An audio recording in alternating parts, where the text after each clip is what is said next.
Dear student, today I discuss about part 3 plus 1 medical science cell biology. In this topic we cover about the cytoplasms endomembrane systems. तो सबसे पहले हम cytoplasm के बारे में बताएंगे। साइटोप्लाज्म किसने क्रम दिया था? It is given by the Strasburger. बर्जर ने इस क्रम को डिस्कवर किया था। यह एक जेली लाइक सब्सटेंस होता है and present between the nucleus and cytoplasms. The term is given by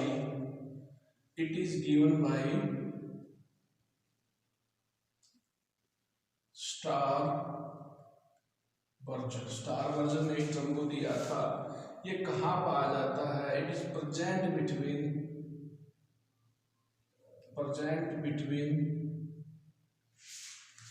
nucleus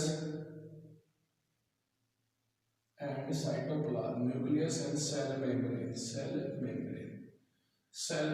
और न्यूक्लियस के बीच में पाया जाता है।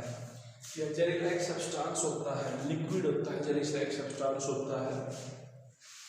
किसने दिया था? स्टारबर्गर ने दिया था। न्यूक्लियस और सेल मेम्ब्रेन के बीच में पाया जाता है।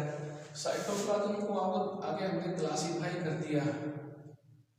एक साइटोप्लाज्म का वह कंपोनेंट होता है जिसमें लिक्विड पाया जाता है। That mainly consist of A ground, जिसमें लिक्विड पाया जाता है उसे हमें ग्राउंड प्लाज्म बोलते हैं। क्या बोलते हैं? Ground plasm. ग्राउंड प्लाज्म के नाम से जानते हैं, ग्राउंड प्लाज्मा के नाम से जानते हैं, जिसमें लिक्विड पार्ट पाया जाता है। A liquid part of a cytoplasm has a no organelles. Liquid part हम कह सकते हैं liquid part of a cytoplasm. ये लिक्विड पार्ट होता है जिसमें कोई ऑर्गेनल्स नहीं पाए जाते। इसे हम ग्राउंड प्लाज्म के नाम से, हाइड्रोप्लाज्म के नाम से और साइटोसोल के नाम से, प्लाज्म्स, इसे हम साइटोसोल के नाम से भी जानते हैं। साइटोसोल के नाम से लिक्विड पार्ट होता है जिसमें कोई ऑर्गेनल्स नहीं होते। साइटोप्लाज्म दूसरा इसमें यह बता दिया कि साइटोप्लाज्म से also classified into the tropoplasm and the part of a cytoplasm with organelles. Tropoplasm जो ट्रोपोप्लाज्म है वह साइटोप्लाज्म का वह पार्ट है जिसमें ऑर्गेनल्स पाए जाते हैं, That is a part of a cytoplasms,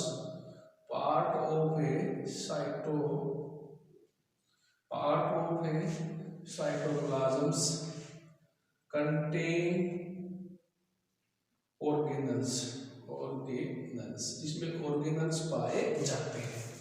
तो कहने का मतलब है साइटोप्लाज्म को दो भागों में डिवाइड कर दिया गया, जिसे ग्राउंड प्लाज्म साइटोसोल के नाम से, हाइड्रोप्लाज्म के नाम से जानते हैं, जिसमें लिक्विड पार्ट होता है, कोई ऑर्गेनल्स नहीं होता है, होता है ट्रोपोप्लाज्म्स। ठीक है। और इसमें आप बता दिया मतलब ये part of a cytoplasm that contain the organelles. तो ये साइटोप्लाज्म के बारे में है। साइटोप्लाज्म एक जेली लाइक सब्सटेंस होता है। थोड़ा सा समझे यहाँ पर, ये आपकी बाहर सेल मेम्ब्रेन है, ये न्यूक्लियस है। इसे हम न्यूक्लियस के नाम से जानते हैं और इसे हम प्लाज्मा मेम्ब्रेन के नाम से जानते हैं। यहाँ पर जो आपका लिक्विड है उसे हम साइटोप्लाज्म के नाम से जानते हैं। ओके। न्यूक्लियस और प्लाज्मा मेम्ब्रेन के बीच में जो लिक्विड जेली लाइक सब्सटेंस पाया जाता है उसे हम साइटोप्लाज्म के नाम से जानते हैं। ओके। इसके बाद में आते हैं आपके सेल ऑर्गेनल्स। स्टूडेंट इसको नोट करो। सेल ऑर्गेनल्स के अंदर आपका डिस्कशन रहेगा एंडोमेम्ब्रेन सिस्टम्स। तो सेल ऑर्गेनल्स के अंदर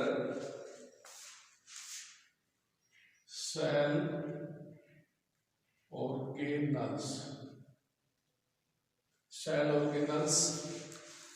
ऑर्गेनल्स के अंदर आपका रहेगा, सेल ऑर्गेनल्स के अंदर हम स्टडी करेंगे एंडोमेम्ब्रेन सिस्टम। एंडोमेम्ब्रेन सिस्टम के अंदर हम पढ़ेंगे एंडोप्लाज्मिक रेटिकुलम्स। एंडोमेम्ब्रेन सिस्टम के अंदर हम पढ़ेंगे एंडोप्लाज्मिक रेटिकुलम्स और यहाँ पर जी आएगा स्टूडेंट, गोल्गी अपरेटस, लाइसोसोम्स और आपका वैक्यूल्स। ये तीनों के तीनों एंडोमेम्ब्रेन, चारों जो है आपके एंडोमेम्ब्रेन सिस्टम है। सेल ऑर्गेनल्स के अंदर टॉपिक का नाम है एंडोमेम्ब्रेन सिस्टम।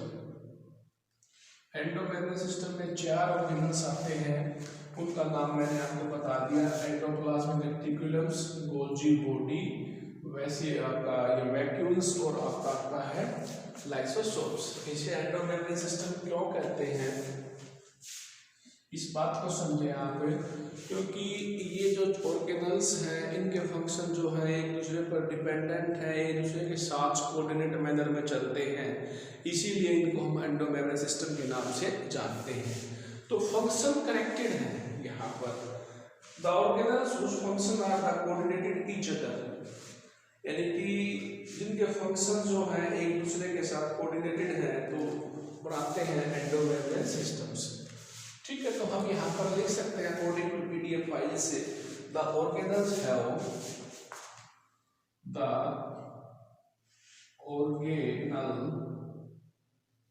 ऑर्गेनल्स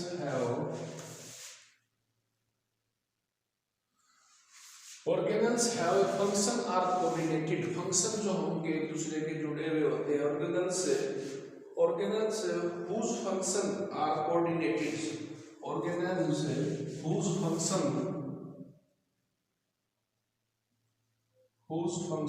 वे ऑर्गेनल जिनके फंक्शन जो आर कोऑर्डिनेटेड एक दूसरे के साथ कोऑर्डिनेट है, एक समन्वय में चल रहे हैं। ठीक है, वे ऑर्गेनल्स जिनके फंक्शन एक दूसरे के समन्वय हैं, एक दूसरे के साथ चल रहे हैं, are coordinated with each other, दोनों के साथ आपका जुड़े हुए हैं, आपस में जुड़े हुए हैं, each other, to form endomembrane system. इसका अच्छा एग्जाम्पल ये है कि आप जैसे कि हमने बताया कि एंडोप्लाज्मिक रेटिकुलम जो है वो प्रोटीन बनाता है, वो उसको गोल्जी बॉडी उसको मॉडिफाई करता है, उसको और एडवांस बना देता है, उसको पैकिंग करता है, समय पर सीक्रेशन करता है। तो यानी कि इनके सब जो आपका फंक्शन है वो कनेक्टेड है, इसीलिए इसको बोलते हैं हम एंडोमेम्ब्रेन सिस्टम्स। एंडोमेम्ब्रेन सिस्टम के अंदर आपको याद रखना है endoplasmic reticulums, Golgi body, lysosomes और आपका वैक्यूल्स, ये आपका एंडोमेम्ब्रेन सिस्टम। हम 1 by 1 डिस्कशन करेंगे। अभी हम डिस्कशन करेंगे आपका एंडोप्लाज्मिक रेटिकुलम्स। ध्यान से देखें, सेल ऑर्गेनल्स के अंदर हम करने जा रहे हैं एंडोप्लाज्मिक रेटिकुलम्स। क्या नाम है एंडोप्लाज्मिक रेटिकुलम्स, क्या काम आता है, कहां पर पाया जाता है? तो एंडोप्लाज्मिक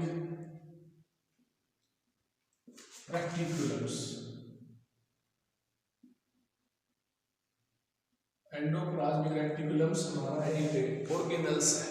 क्या है, हमारा एक ऑर्गेनल्स एंडोप्लाज्मिक रेटिकुलम्स ER के नाम से जानते हैं, पूरे सेल में पाया जाता है। It is a double membrane structure separating all over the cell and occur in the 3 morphological forms। Endoplasmic reticulum जो है आपका एक डबल मेम्ब्रेन स्ट्रक्चर है। पहला पॉइंट, डबल मेम्ब्रेन, माइटोकॉन्ड्रिया में डबल मेम्ब्रेन है, डबल मेम्ब्रेन स्ट्रक्चर है double membrane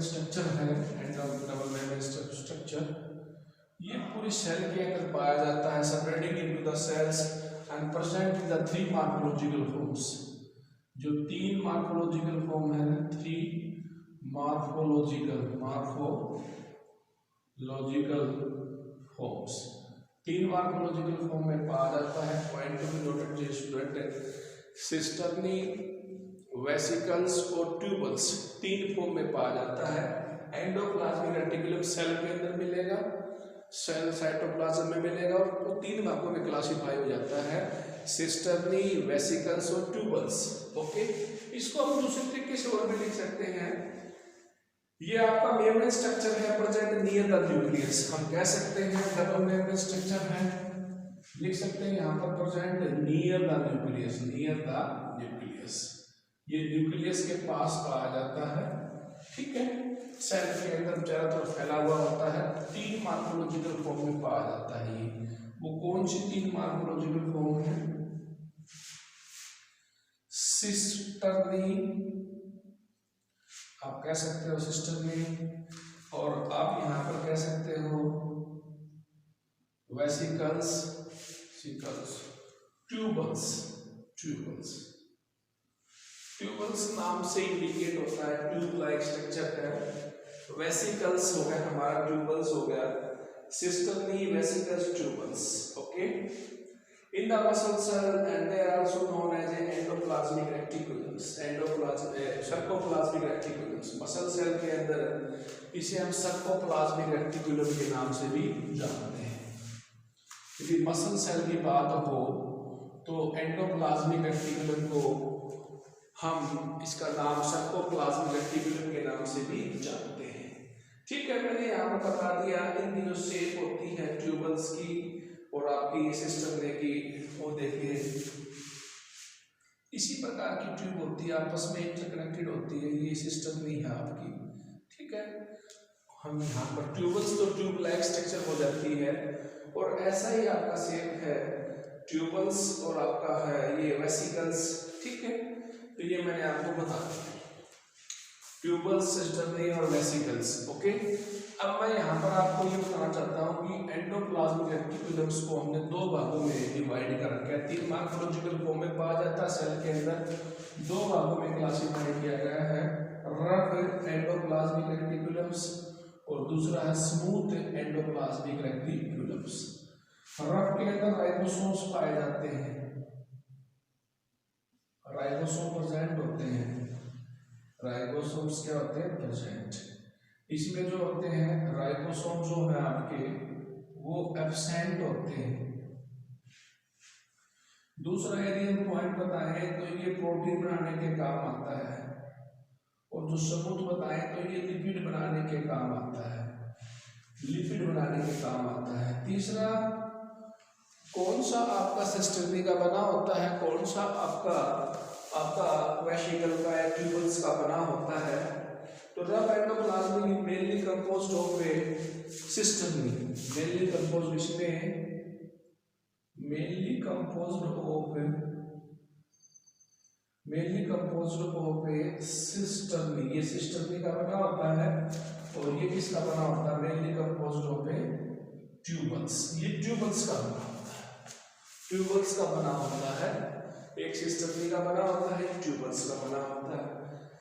ribosome पाया जाता है, कोई प्रोटीन का सिंथेसिस, कोई लिपिड का सिंथेसिस, हम कह सकते हैं मेजर साइट है प्रोटीन के लिए। ठीक है, स्टेरॉयडल हार्मोन्स के लिए।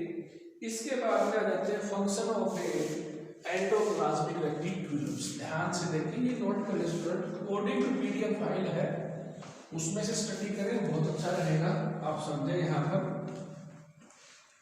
क्लासिफाई किया है 3 भागों में, 2 टाइप्स का होता है ये, रफ एंडोप्लाज्मिक रेटिकुलम्स और स्मूथ एंडोप्लाज्मिक रेटिकुलम्स। आप ये भी स्टडी कर सकते हो।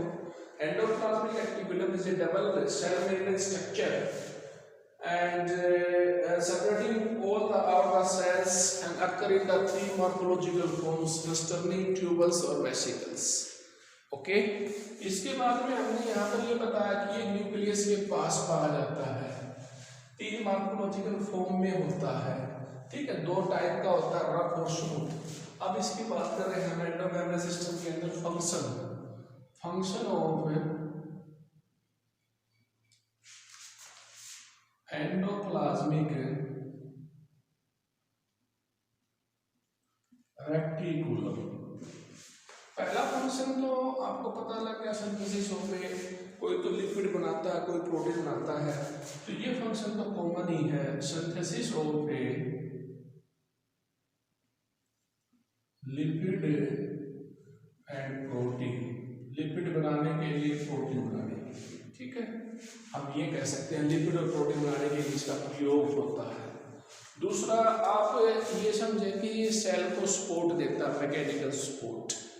तीसरा, इसकी फॉर्मेशन जो है वो जो ड्रग्स को ना डिटॉक्सिफिकेशन करता है, डिटॉक्सिफिकेशन रिमूवल करता है। तो मैकेनिकल सपोर्ट देता है, मेडिकल का सेल करता है, formation of A Golgi body, और इसका काम है formation of A Golgi body.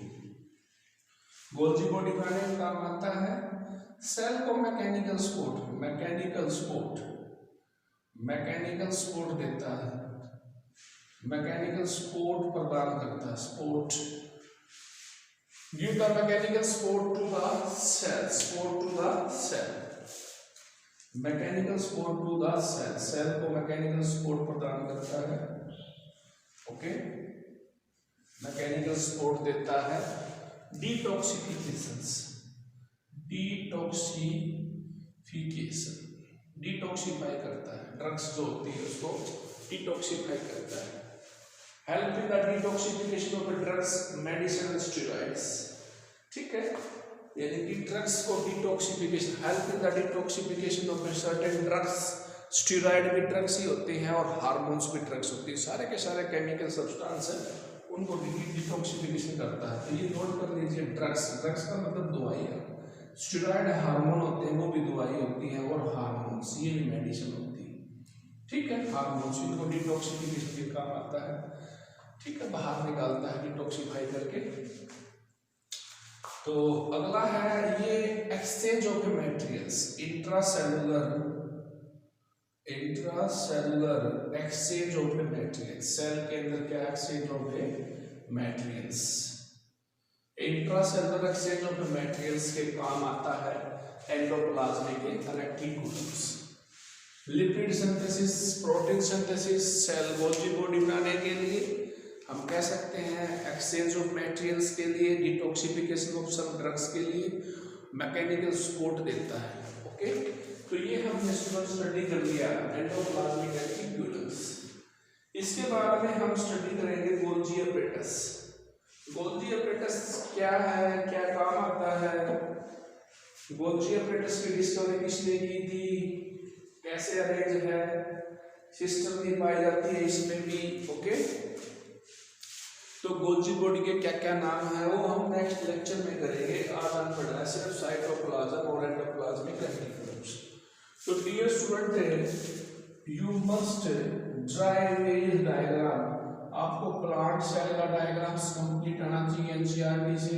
Animal cell का ये तो बिल्कुल डायग्राम टिप्स पे होने चाहिए। अब जो सेल के जो ऑर्गेनल्स हैं, अकॉर्डिंग टू एनसीईआरटी आपको उनकी स्टडी करनी है। जैसे आज मैंने आपको बताया है एंडोप्लाज्मिक रेटिकुलम्स, कल हम सारा कर देंगे गोल्जी अपरेटस, लाइसोसोम्स और वेसिकल, तीनों को ले लेंगे। Thank you very much. Okay.